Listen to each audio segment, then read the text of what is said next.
Hello, everyone. My name is JL Stark, and today I will be giving you guys a presentation on drug use, drug abuse, drug addiction, and how it affects the brain. There are differences between drug use, abuse, and addiction. Recreational drug use is usually the most common form of drug use you will see. It's simply just the use of one or more drugs for pleasure or any other casual purpose. It's what people do when they're going out with friends, if you're going to a party, to a club, those type of things. That is recreational drug use. Drug abuse and addiction can interchange a bit. They're very similar, but also a little different as well. Drug abuse is the excessive and habitual use of any drug or substance, while drug addiction is one step above that. It is classified as a mental illness and a disorder. It is a relapsing disorder that is classified by repetitive seeking and use of a drug or substance despite the harmful consequences of its use. There are multiple classifications of drugs. They all have different processes in the body, different effects on your brain and your body. Like you see the difference between depressants and stimulants. Depressants will slow down the central nervous system. They delay messages throughout the body, while stimulants accelerate these things. They accelerate your heart rate, your blood pressure. All of these type of things become overstimulated throughout the body.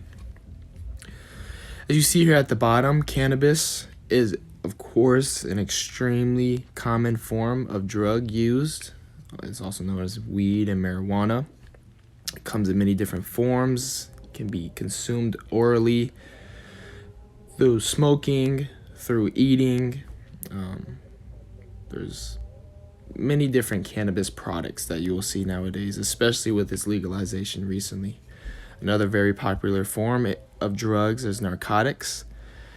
These are often pills, opioids.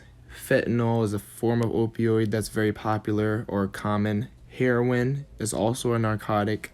This is also a very common drug source for people.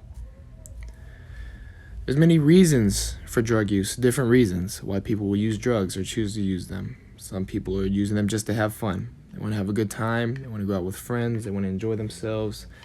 They want to remember that crazy night out with the boys or the girls, honestly. Some people are looking to escape reality in a more serious sense. They want to be elsewhere from where they are physically. Some people will get to a social setting without the plans of taking drugs, but will be pressured into it by peers, by strangers, friends, family, whoever the case may be. Some people are looking to cope with things. They may be extremely stressed. You may be very sad from a loss of a family member. You may have hardship in your life. You may have struggles with mental disorders and illnesses yourself and want to escape that reality, that part of your life. I did want to put a special focus on marijuana. Like I mentioned before, with this recent legalization, it is growing in popularity consistently and steadily.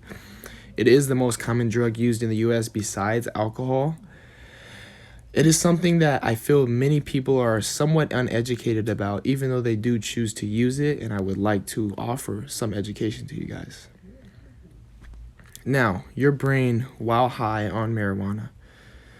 Marijuana does have a property in it called delta 9 tetrahydrocannabinol. It's also known as THC. Of course, we probably all heard the term THC. That's the most common form that you will see of this term, and THC specifically impacts the brain's endocannabinoid system. Now, our endocannabinoid system, has many functions throughout the brain. As you see listed just below that, it deals with our memory, our sleep, our pain perception, and our appetite functions. That's when you are high, these specific things are impacted. You may have short-term memory or difficulty remembering things at all. You may either struggle with sleep, or if you take a certain strand of marijuana, sleep better or fall asleep faster than without it. You may have difference in your pain perception. You may not feel as much pain. And also, too, it affects your appetite. So that's why people will get the munchies and want to snack on things or have food and that type of stuff while they're high. Now, marijuana also impacts our reward system. Dopamine, of course, we all know is our feel-good hormone. It's released during things like sex, intimate moments with friends or family, anytime we're having fun, even if we're eating good food that we really enjoy, or rewarding ourselves or receiving a reward at the end of winning a competition or a sports game or a championship or completing a hard level on a video game. Those type of things release dopamine in your brain and your body. And what happens when you're high or use marijuana or really almost any kind of drug, it will block the natural release of dopamine and synthetically release an extremely high level of dopamine. And that's what creates this euphoric or happy state of being high. That's why people enjoy it so much. Now, the hard part about this is your brain will adapt to this new unnatural levels of dopamine that it can receive. And that leads to people seeking more use of the drug. That leads to ultimately addiction. That is what causes people to become addicted. They get obsessed with that feeling of happiness, with that feeling of high, with that feeling of dopamine, and they will do whatever they can to get it again. And as you see, will progressively need more and more of a certain drug as you use it repeatedly because your brain adapts to that dopamine level and seeks more. As you see here in all caps at the bottom, I did want to make it clear that weed, just like other drugs, is addictive. It's often a misconception. People don't understand the fact that weed can be addictive, but because it plays on these systems in the body, it does have addictive properties. Now, some signs of marijuana abuse or addiction. Having strong cravings or desire to use cannabis simply is a sign of addiction or marijuana abuse. If somebody has withdrawal symptoms, I myself have heard from so many people that when they're not high, oh, they can't sleep. Man, I can't eat. Oh, man, when I'm not high, I just get irritated. I'm angry all the time. I'm aggressive towards people. I can feel anxious. I'll have social anxiety. And what they will do is choose to seek the use of drug or marijuana, cannabis, to avoid these withdrawal symptoms. Or also, like you see very popular today, things like vape. Almost everyone that I know honestly has a vape or some form or a wax pen. Even when I'm at work, all of my coworkers are college age as well, and throughout their entire shifts, they're using their vapes to escape or avoid the withdrawal symptoms from not being high. As you see that sentence here that I quoted, a closer related substance is taken to relieve or avoid withdrawal symptoms. That is exactly what people do using things like vapes when they can't get another source of a drug. Okay, also a tolerance. Building a tolerance is a sign of abuse of marijuana or addiction. If you need an increased amounts of the drug or marijuana to reach the desired effect, or if you have a diminished effect from using the same level of the drug, these are signs of marijuana abuse or addiction.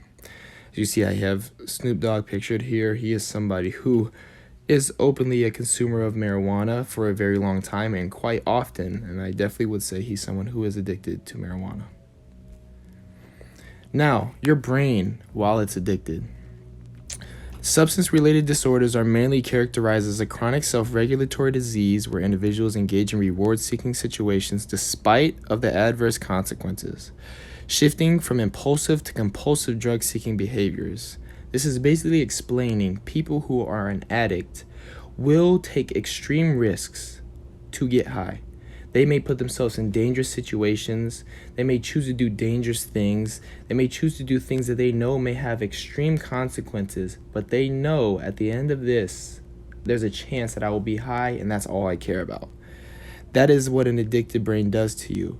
It often happens with very hardcore drugs, methamphetamine, crack cocaine. You see like what people talk about crackheads doing crazy things. They have an addicted brain. There's both mental and physical withdrawal symptoms for somebody who is addicted. Mentally, people may be depressive when they are not high. They may have anxiety, they may be irritable, mood swings, even hallucinations, paranoia, confusion, disorientation. Very, very strong feelings. Things like the depression are a result of the dopamine levels dropping so low when they're not high because they're used to having those extremely unnatural high levels while being high. Physical withdrawal symptoms, can be aches and pains, shaking, tiredness, sweating, diarrhea, nausea and vomiting, tremors. Addiction is a disease, honestly. It takes over your body in a very sick way, and it creates these the way the body works creates its own system that's so unattainable unless they're high. And when you aren't, when you're trying to function as a normal human being, you go through these terrible things. Again, I wanted to shift the focus a little bit and talk about some more of the risks of drug use besides addiction. Now, you see here, I put the word fentanyl there next to that little tiny bit of white substance there next to this penny. That dosage of fentanyl right there is a lethal dose. Just that tiny bit of that fentanyl can kill someone. There's many dangers and risks of drug use besides just addiction. Using certain drugs, like specifically meth, can cause dental problems. Crack cocaine may be the same way. You'll see these people, they'll be missing teeth, they'll have bad dental hygiene because of their drug use. Of course, your liver and kidneys deal with your digestive system. Your lungs deal with your digestive system when you're inhaling stuff. So if you smoke, you can cause lung damage. Taking any drugs at all can cause liver or kidney damage in excess. You may have permanent heart or brain damage. You may experience seizures, strokes, heart attacks. Things like stimulants, raising your blood pressure, raising your heart rate, can have the risk of these type of things. You may overdose. It's sad, but it is so true. The rate of overdose in the U.S. is extremely high, and it's continuing to grow. Under 20,000 people died of overdose in the U.S. in 1999. That's only 24 years ago. In 2022 and 2021, there was nearly 110,000 drug overdose deaths in the U.S. alone. During COVID, we've seen a huge spike of drug use and drug overdoses. A lot of people became depressed, stuck in their homes, and they sought drug use, and it led to terrible things like the spike in drug overdoses. Pharmaceutical and non-pharmaceutical opioids are the main cause of drug overdose. These are very, very potent drugs. You see this fact here. Deaths involving synthetic opioids increased 625% between 2013 and 2016. That is insane. Now, also, non-pharmaceutical fentanyl, like I showed you guys here, is the most common opioid involved in drug overdose. Fentanyl alone is responsible for nearly 90,000 deaths per year. Now, to educate you guys some more about it, here are some signs of drug overdose. You may be in a situation where somebody around you is overdosing, and I want you guys to understand how to point out these symptoms. Very constricted pupils, very slow or shallow breathing, cold, clammy skin, gray, blue, or pale skin, blue or purple, fingernails or lips, loss of consciousness, unresponsiveness, and a limp body are signs of fentanyl overdose. It's also signs of opioid overdose because fentanyl is an opioid.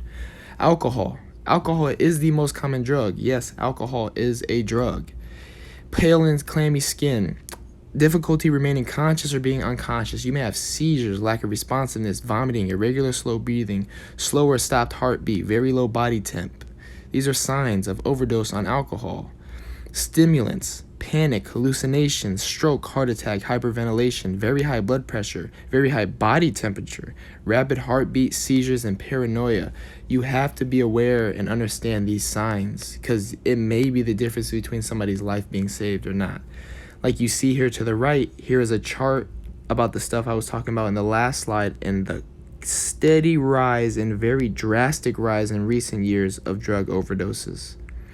1999, like you see there on the far left, less than 20,000 people, all the way to nearly 107,000 in 2021.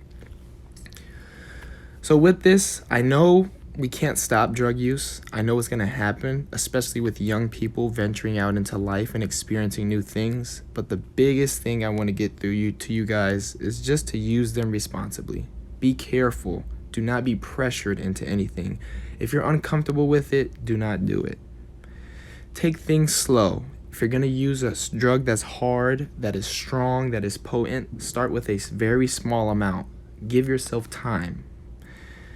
Everybody be safe.